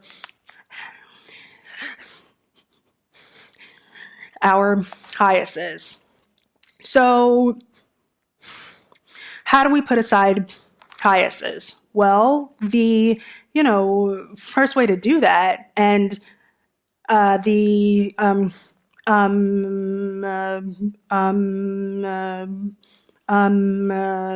biggest way to do that is to, just identify them, right?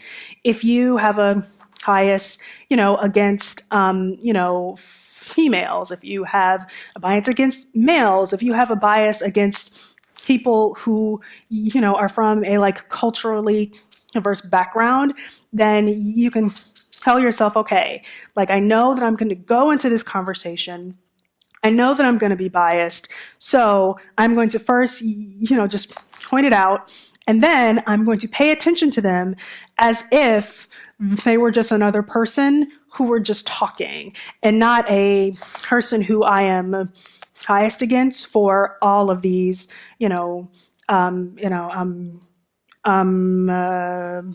particular reasons, right? So after they're done talking, pause before you jump into the conversation. So a lot of the times, when we, say the first thing that comes out of our mouth, it is a couple of things, right? It is, our emotional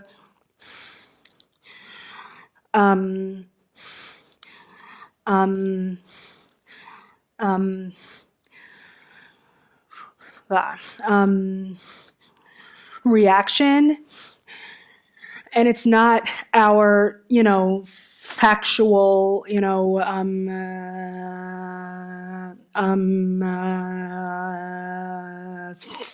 thoughtful opinion, right? Factual opinion. Whatever. I'm going with it, right? And so, taking a couple of seconds to really process, their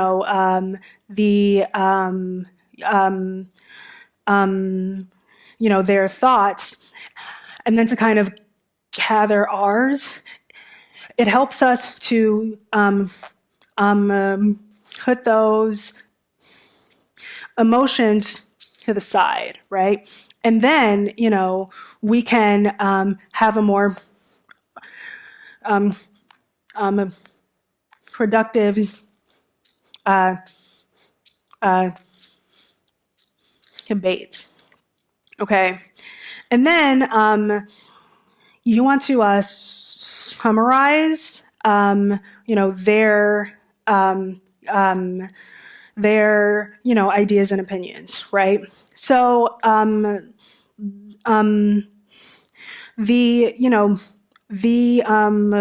problem with fighting is that we tend to kind of jump to conclusions, right? And so every single thing that they say is a threat. Every single thing that they say is, detrimental because everyone is, pissed, right? So if you just kind of take a second and you, summarize their point of view, a lot of that confusion can kind of be diffused because,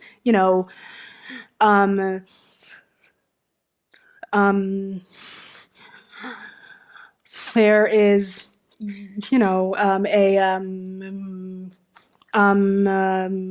playing field that is now like fair, right? And then finally, when you do talk to them in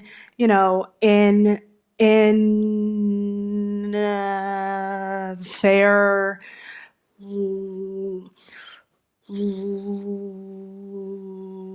language. And, this is important because when we are,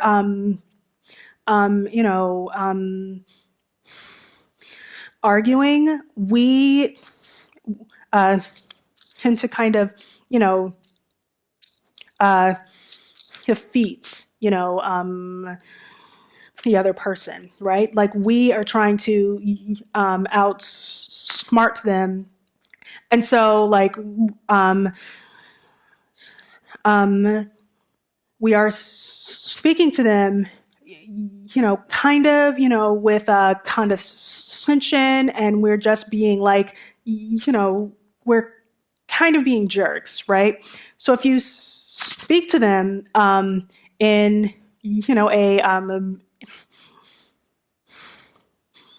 in a patient manner and in a respectful manner, then a lot of the fights can be confused.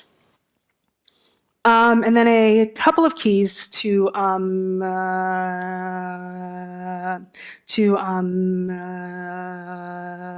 fighting fair here. Like we are people, and so we have feelings, we have ideas, and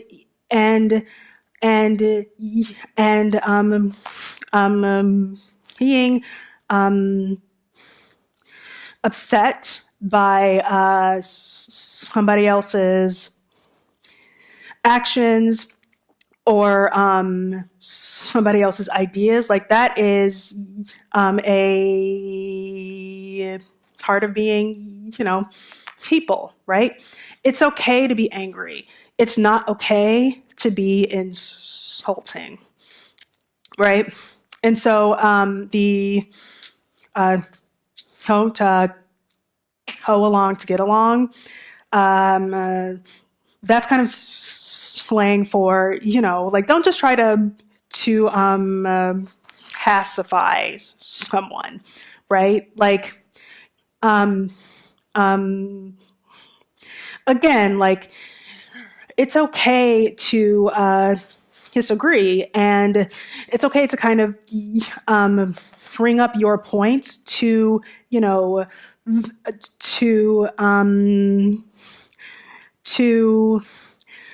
the person that you are disagreeing. Yeah. And so, pacify them, just approach them with, patience, approach them with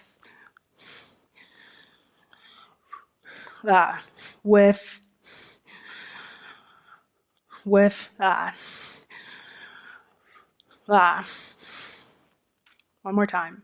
Approach them with patience, approach them with respect, and everything is going to be fine. And then again,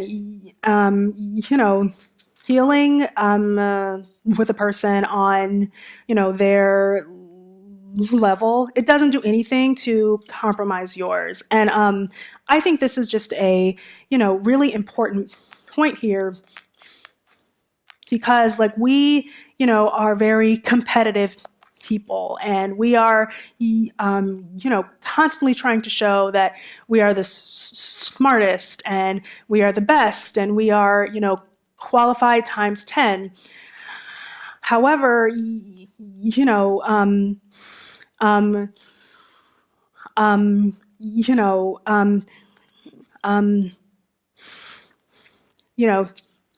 talking to a person who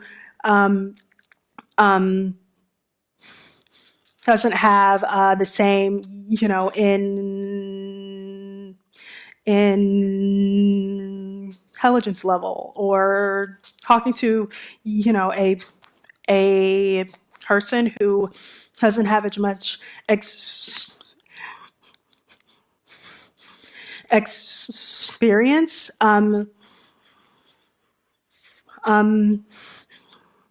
We can still, talk to them intelligently. We just have to, be patient and respectful.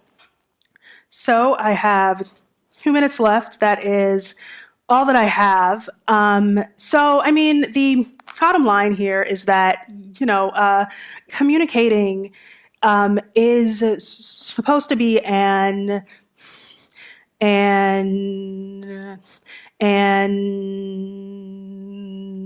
empathetic act, right? If we just take a moment, if we just pay attention to people, if we just, consider, who this person is, consider the, communication, things,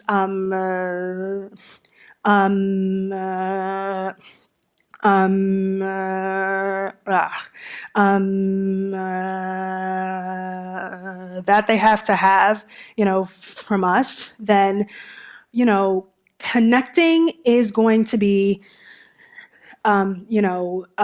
just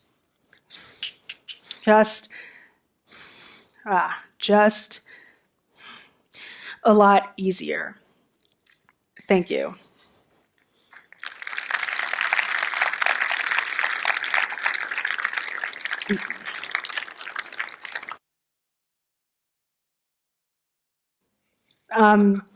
Does anybody have any questions or comments? I know that we have absolutely no time, but I'll be around for another couple of hours, so find me and I would love to talk with you and hear what you thought. Thank you.